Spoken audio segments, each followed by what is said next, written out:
हैं प्रसंग चल रहा है महाप्रभु श्री कृष्ण चैतन्य देव जी का। माँ जब गंगा स्नान करने जाती हैं तो रास्ते में इनको विष्णु प्रिया जी मिलती हैं। इनको देखकर लगता है कि अगर ये हमारी निमाई की बहू बन जाए तो हमें बड़ा सुख मिल जाए।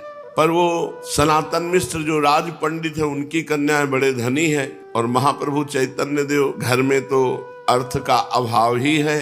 पिता भी पधार गए हैं, केवल माता और महाप्रभु हैं। एक दिन काशीनाथ नाम के एक घटक कहते हैं बिचौलिया को। बंगाल में जो लड़की लड़के का ब्याह कराता है उस बिचौलिया को घटक कहते हैं। वो घटक सची माता को मिले, महाप्रभु चैतन्य देव की मैया को, और उनसे कहा कि ठीक हाल चाल है। तो उनका ठीक है, पर हम चाहते हैं कि अब हमारे घर में अगर निमाई का ब्याह हो जाए, घर में बहू हो तो सब सुख हो जाए। तो उन्होंने कहा आपकी नजर में कोई? तो बोले नजर में तो देखा है राज पंडित सनातन मिश्र की जो बेटी है विष्णु प्रिया, पर हम कह नहीं सकती क्योंकि बहुत बड़े आदमी है, बहुत धनेश्वर है और हमारे इतना धनेश्वर है नहीं। तो घटक ने कहा हम जाकर बात करते हैं। तो सनातन मिश्र के घर गए। घटक महाशय का, काशी नाम है इनका, काशीनाथ, इनका बड़ा सम्मान किया। तो इन्होंने कहा कि महाप्रभु चैतन्य देव से अगर तुम्हारी बेटी विष्णु प्रिया का ब्याह करा दें तो। अरे उन्होंने कहा ऐसा सौभाग्य कैसे? निमाई तो इस समय भारत के माने हुए पांडित्य को जो दिग्विजयी अपने को कहलाते थे उनको परास्त कर दिया। इतना उच्च कोटि के विद्वान हैं, भला वो हमारी बेटी से ब्याह कैसे करेंगे? अगर कर ले तो हमारा सौभाग्य। तो उनका हम बात जमाते हैं। बिचौलिया काशीनाथ ने कहा। सनातन मिश्र के यहाँ बात पक्की करके काशीनाथ घटक आ ही रहे थे कि रास्ते में महाप्रभु चैतन्य देव मिल गए। निमाई पंडित वो नमस्कार करते हुए कहा कहो पंडित तुम तो घटाया करते हो, किसको घटा के कहाँ से आ रहे हो? घटक महाशय उनको कहते। तो हंसते हुए घटक ने कहा मैं घटाता नहीं हूँ, मैं जोड़ता हूँ, 1 से 2 करता हूँ। 1 से 2 करना तुमको भी चाहता हूँ, तुम एक हो, तुम्हारा ब्याह करवाना चाहता है। कुछ आश्चर्य सा प्रकट करते हुए निमाई पंडित ने कहा मैं आपकी बात का मतलब नहीं समझा, कैसा बढ़ाना स्पष्ट बताइए। जरा आवाज को बढ़ाते हुए जोर देकर घटक ने कहा राज पंडित सनातन मिश्र की पुत्री के साथ तुम्हारे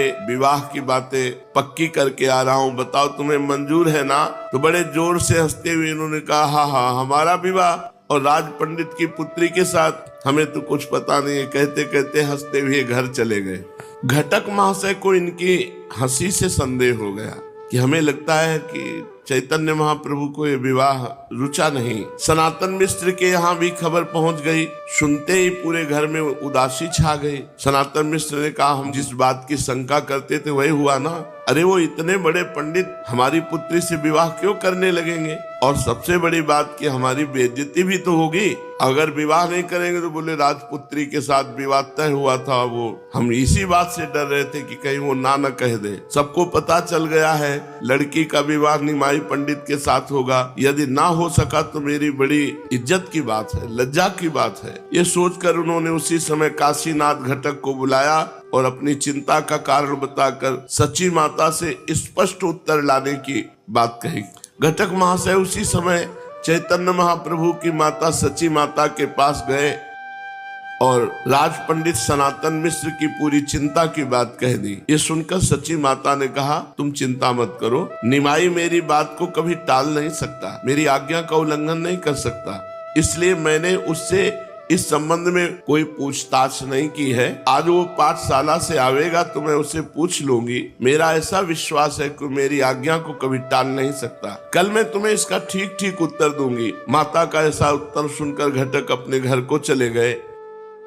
इधर जब शाम को पाठशाला से पढ़ाकर महाप्रभु चैतन्य देव घर आए तो माता ने इधर उधर की 2-4 बातें करते हुए बड़े प्रेम से कहा निमाई बेटा मैं एक बात पूछना चाहती हूँ, क्या सनातन मिश्र वाला संबंध तुझे मंजूर नहीं है? लड़की तो बड़ी सुशील और चतुर है, मैं उसे रोज गंगा जी पर देखती हूँ। निमाई ने लजाते हुए कहा मैं क्या जानूं, जो तुम्हें अच्छा लगे वो करो। माता को ये उत्तर सुनकर बड़ा संतोष हुआ। इन्होंने अपनी माता के संतोषार्थ स्वयं एक मनुष्य द्वारा सनातन मिश्र के यहाँ विवाह की तैयारी पक्की ऐसी खबर भिजवा दी चैतन्य महाप्रभु ने।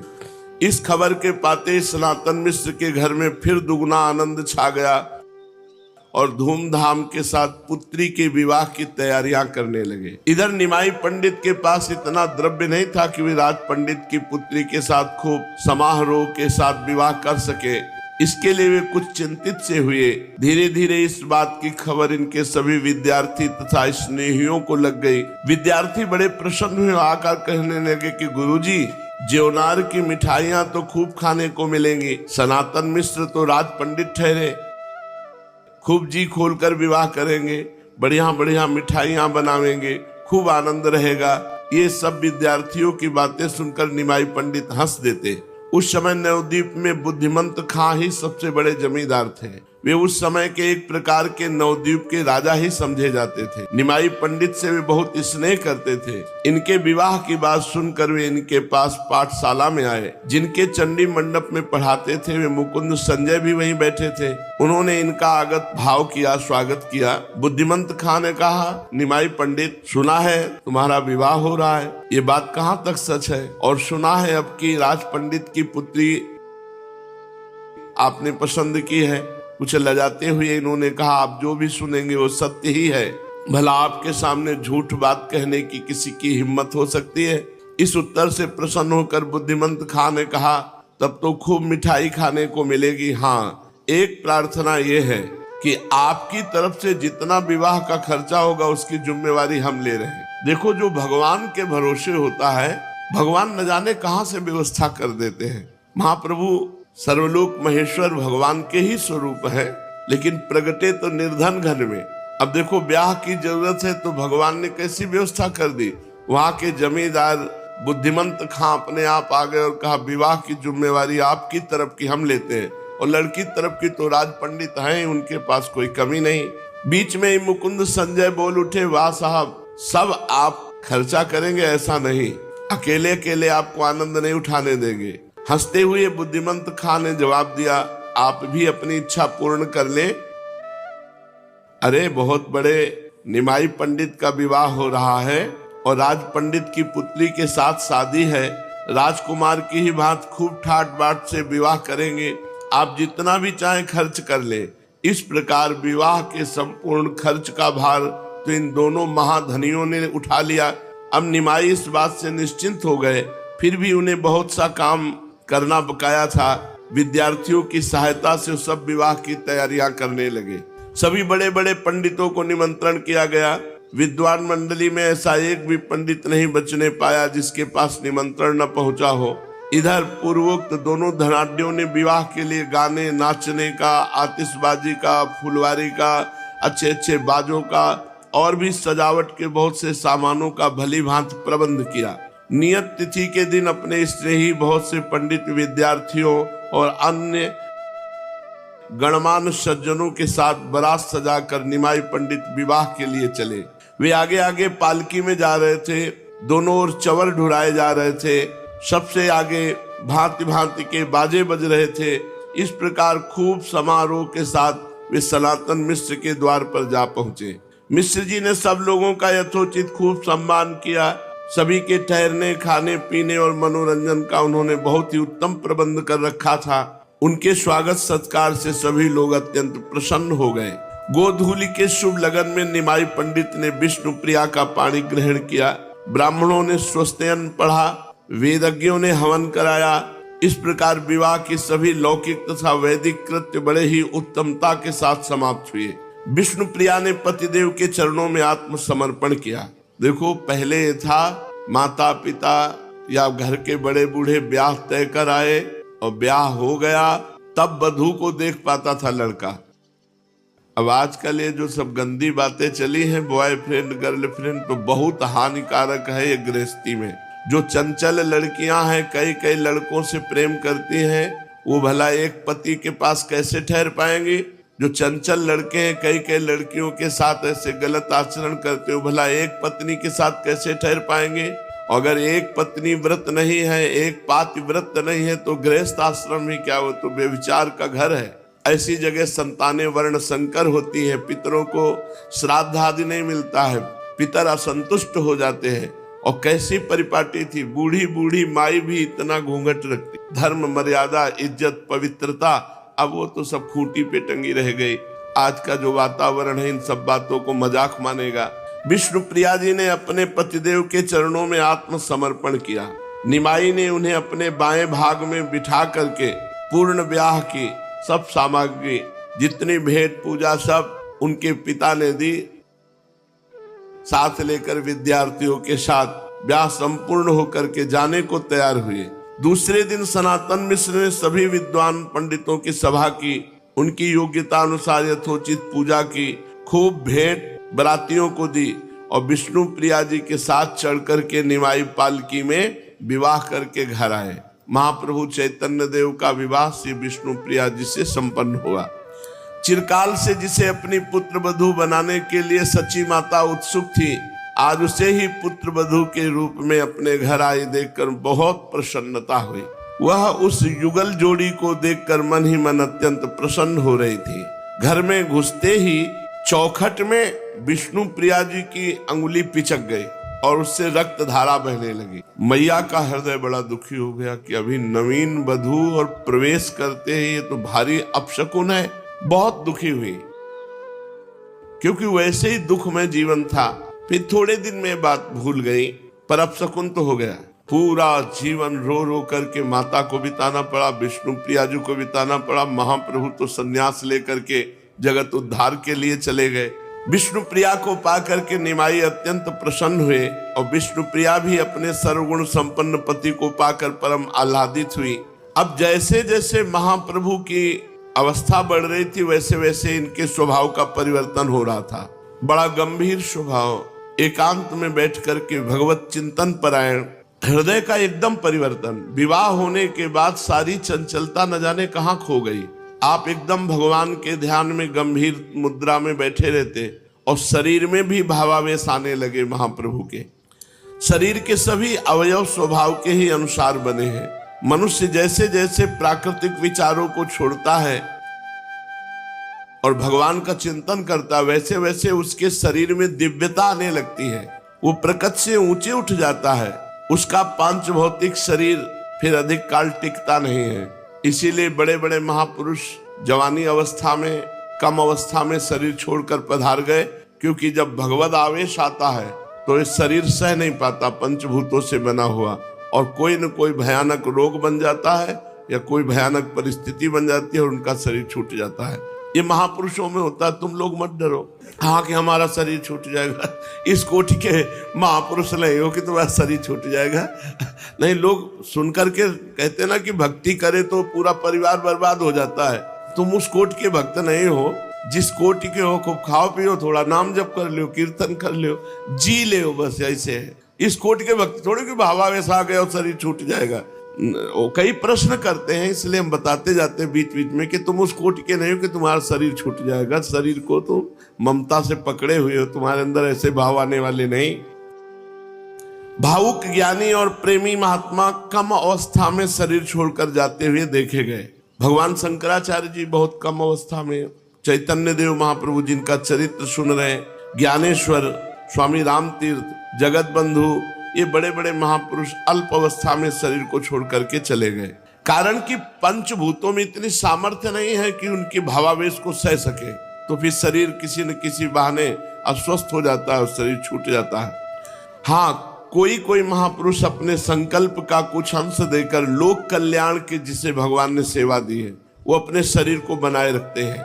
फिर भी उनमें भावुकता की अपेक्षा ज्ञानांश की अधिकता होती है। जिनके शरीर बचे रहते हैं, ज्ञान अधिक होता है और वो अपने संकल्प से भगवान की आज्ञा पालन करने के लिए शरीर को बनाए रखते हैं। इसलिए सभा को उपदेश आदि देने की उनमें क्षमता बनी रहती है। जब भावुकता की चरम सीमा पहुंचती है तो संकल्प करने का होश ही नहीं रहता और शरीर असमर्थ हो जाता है। फिर वो झेल नहीं पाता, प्रेम को झेल पावे शरीर ऐसा नहीं। जब हृदय में सहसा प्रबल भावुकता का उदय होता है तो निर्बल शरीर उसको सहन नहीं कर सकता। किसी किसी का शरीर तो उसी वेग में शांत हो जाता है। बहुत से उसे सहन तो कर लेते हैं, किंतु भारी रोगों से युक्त हो जाता है शरीर, असाध्य रोगों से। असाध्य रोग ही प्रेम को रोक सकता है, असाध्य रोग ही प्रेम के वेग को सह सकता है, नहीं दूसरे की सामर्थ्य नहीं है। जिनसे भगवान इस जगत में कुछ मंगल कराना चाहते हैं, वे उस वेग को पूर्ण रीति से आने ही नहीं देते अगर आ भी गया तो सहन करने की सामर्थ्य दे देते हैं, किंतु उनके शरीरों पर भी उसका असर पड़ता है। इसलिए प्रायः भावुक शरीरों में अतिसार, वायु रोग, ये बड़े भयंकर भयंकर रोग हो जाते हैं। तुम्हारे नहीं होंगे, हाँ कि अब हम भजन करेंगे तो भयंकर रोग हो जाएंगे तो भजने छोड़ दे, ये उनकी बात है जो भावावेश में रहते हैं। बड़े असाध्य रोगों का सामना उनके शरीरों को करना पड़ता है।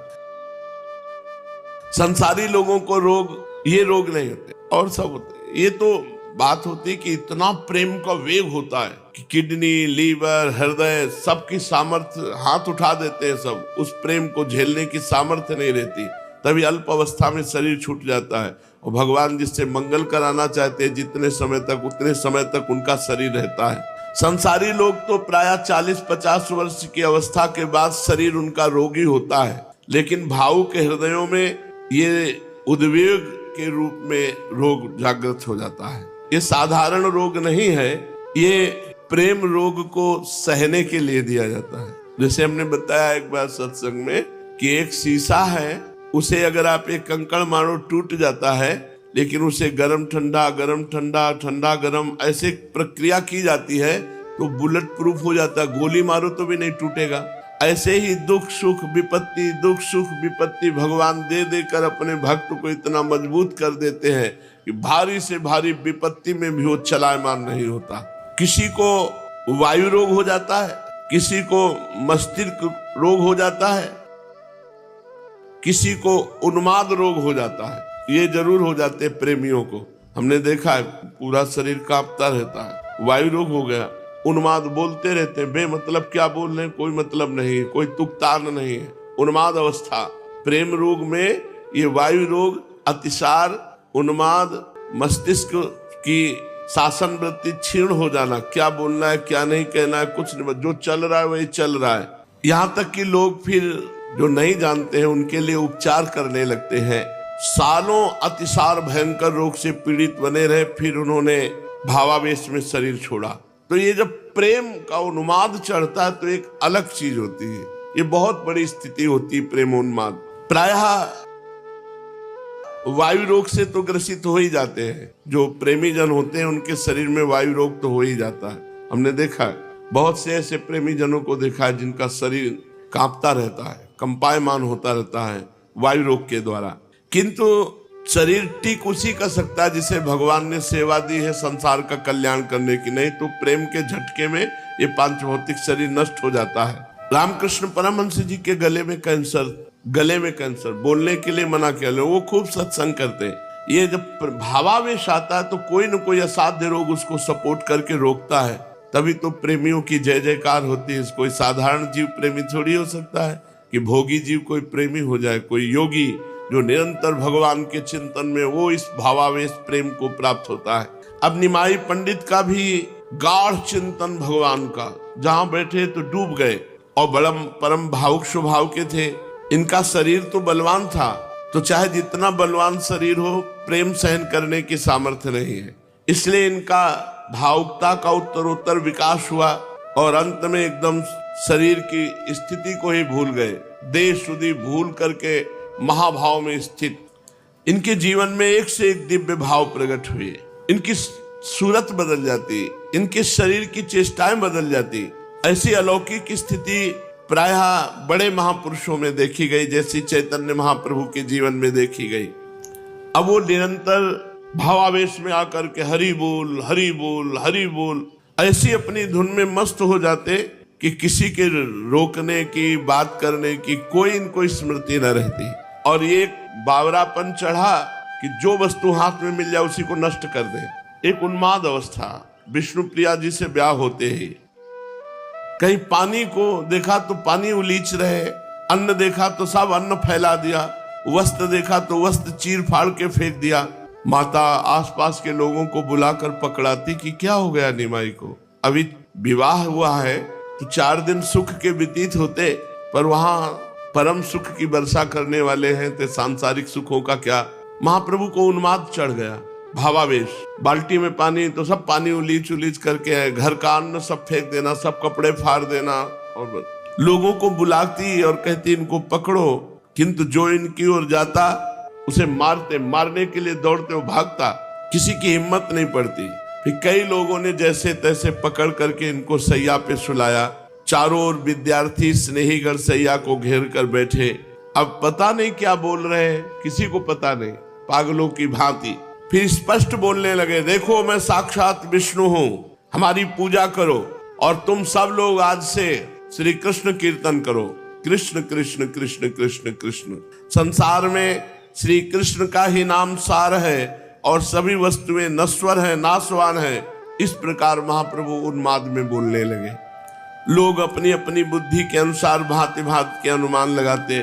कोई कहता, भैया ये तो बहुत बड़ा भूत चढ़ गया है इनके ऊपर, गांव के लोग हैं, भूत चढ़ गया है तो भूत व्याधि है। कोई कहता, नहीं नहीं मुझे पहचान है, ये डाकिनी का प्रकोप है, डाकिनी शाकिनी इनका प्रकोप है। कोई कहता, नहीं नहीं भाई बकवास बंद करो, हम तो कहते हैं ये बहुत शास्त्रार्थ करते थे, बहुत पढ़ाई करते थे, इसलिए इनका दिमाग खराब हो गया है। जिसके मन में जो आया सब सची माता सबके बातें सुनती चुपचाप। और विष्णु प्रिया जी तो दूर खड़ी हुई महाप्रभु की भाव दशा को देख रही है। अभी अभी ब्याह हुआ है और महाप्रभु का उन्माद अवस्था।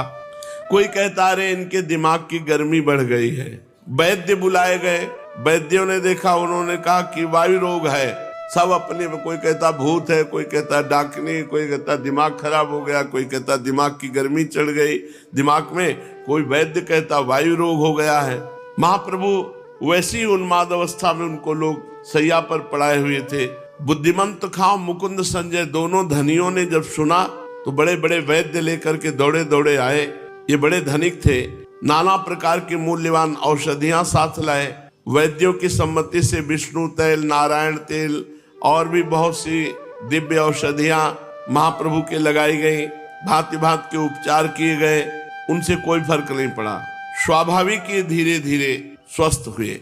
जब स्वस्थ हुए तब देखकर सब प्रेमियों को, विद्यार्थियों को, सची माता को, सबको सुख मिला। अब ये फिर धीरे धीरे अपनी पाठशाला में जाकर अध्ययन कराने लगे। अब इनके स्वभाव में बहुत कुछ परिवर्तन हो गया। अब ये पहले की भांति लोगों से छेड़खानी नहीं करते थे, इनमें बहुत गंभीरता आ गई। वैष्णवों की हंसी करना इन्होंने एकदम छोड़ दिया। इन्हें स्वस्थ देखकर लोग कहते, भगवान की बड़ी कृपा हो गई कि निमाई स्वस्थ हो गए। अरे भाई ये शरीर नाशवान है, क्षणभंगुर है, अब कुछ कृष्ण कीर्तन भी करना चाहिए। आयु को इस तरह बिता देना ठीक नहीं है। ये हाथ जोड़कर उन्हें प्रणाम करते जो ऐसे ब्राह्मण लोग इनको शिक्षा देते। वैष्णवों को इनके स्वभाव परिवर्तन से बड़ी प्रसन्नता हुई। अब ये नियमित रूप से भगवान की पूजा करने लगे। निमाई पंडित तुलसी दल आदि से भगवान की अर्चना वंदना करना, संध्या पूजा करके पढ़ाने के लिए जाते। सभी विद्यार्थियों के सदाचार के ऊपर अत्यधिक ध्यान रखते। मस्तक पर तिलक होना चाहिए। बिना तिलक के जितना भी पूजा भजन साधन होता है वो व्यर्थ माना जाता है। इसलिए चाहे रज का तिलक हो, चाहे चंदन का तिलक हो, मस्तक पर आचार्य परंपरा का तिलक होना चाहिए। अगर कुछ ना हो तो रज लेके ऐसे लगा लो, पर मस्तक खाली नहीं होना चाहिए। जो तिलक नहीं लगाता उसको बुलाते और कहते, आज तिलक क्यों नहीं लगाया? फिर सबको सुना के कहते, जिसके मस्तक पर तिलक नहीं होता उसका संध्या वंदन भजन साधन सब व्यर्थ हो जाता है। इसलिए आज के बाद कोई तिलकहीन ना रहे, ऐसा महाप्रभु चैतन्य देव कहते। और पहले जाकर संध्या वंदन करके तिलक धारण करके तब हमारी पाठशाला में आओ। फिर समझाने लगते, देखो भाई भगवान का भजन ही सब कुछ श्रेष्ठ है। जितना भी संसार में तुम श्रेष्ठ देख रहे हो ये सब नाशवान है। सत्य है भगवान का भजन। इसलिए कम से कम प्रातः काल संध्या के समय और सायंकाल संध्या के समय बैठ करके संध्या तर्पण आदि करे, भगवान का भजन करे, मस्तक पर तिलक धारण करे। महाप्रभु का उपदेश विद्यार्थियों पर बहुत पड़ा। ये भाव में भर करके भक्ति भागीरथी गंगा जी के समीप जाते और सब विद्यार्थियों के साथ स्नान करते हुए अब कृष्ण कीर्तन करते। निमाई के हृदय में भक्ति के स्रोत का उदय हो गया। भक्ति भागीरथी अब नवद्वीप में बढ़ने वाली है, क्योंकि महाप्रभु का स्वभाव परिवर्तन हो गया। जहाँ चंचल स्वभाव था वहाँ गंभीर स्वभाव, जहाँ विद्वता थी वहाँ कृष्ण नाम कीर्तन, कृष्ण प्रीति। भक्ति तथा मुक्ति का प्रधान और मुख्य कारण है कर्म। निष्काम और सकाम भेद से कर्म दो प्रकार का है। सकाम कर्म से भोग प्राप्त होते हैं, जो बहुत अच्छे कर्म करने वाले सकाम है वो भूलोक, भूअरलोक, स्वर्गलोक बस यहीं तक जाते हैं, और जो निष्काम कर्म करने वाले हैं वो मोक्ष को प्राप्त होते हैं। जो हृदय प्रधान साधक है उन्हें निष्काम कर्मों के करते रहने से साधु महात्माओं में प्रीति उत्पन्न होती है। फिर महात्माओं के अधिक संसर्ग में रहने से उन्हें भगवत कथा में श्रद्धा उत्पन्न हो जाती है। भगवत कथाओं में श्रद्धा उत्पन्न होने से भगवान के गुणों में प्रीति होती है। भगवान के गुणों में प्रीति होने के बाद भक्ति उत्पन्न होती है, और भक्ति ही अंतिम साध्य वस्तु है। भक्ति ही पराकाष्ठा है, जीवन की परम गति है। जिसके जीवन में भगवान की भक्ति आ गई उसका जीवन धन्य हो गया।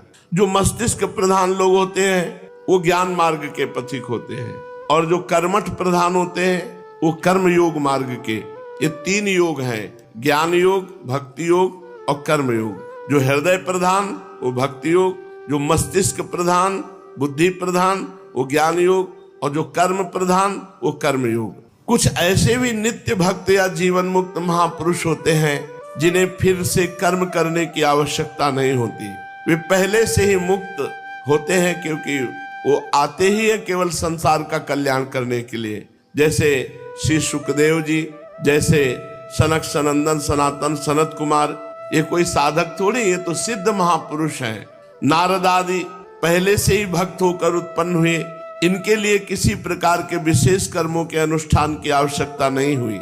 आरंभ से ही वैराग्य तथा इनमें भक्ति विद्यमान थी। ये सिद्ध महापुरुष हैं। इसलिए श्री सुखदेव जी, सनक सनंदन सनातन सनत कुमार, ये आरंभ से ही परम ज्ञानी ब्रह्मबोध संपन्न स्वेच्छा पूर्वक विचरण करना, जैसे नारद आदि सदा हरि गुणगान करना, लोगों को पावन बनाते फिरना, अतएव इनके लिए आरंभ से ही कोई कर्तव्य कर्म नहीं है। प्रश्न उठता है कि भक्ति और मुक्ति में कौन श्रेष्ठ है? भगवान की भक्ति श्रेष्ठ है या मोक्ष श्रेष्ठ है? इसका उत्तर यही दिया जा सकता है कि दोनों श्रेष्ठ है।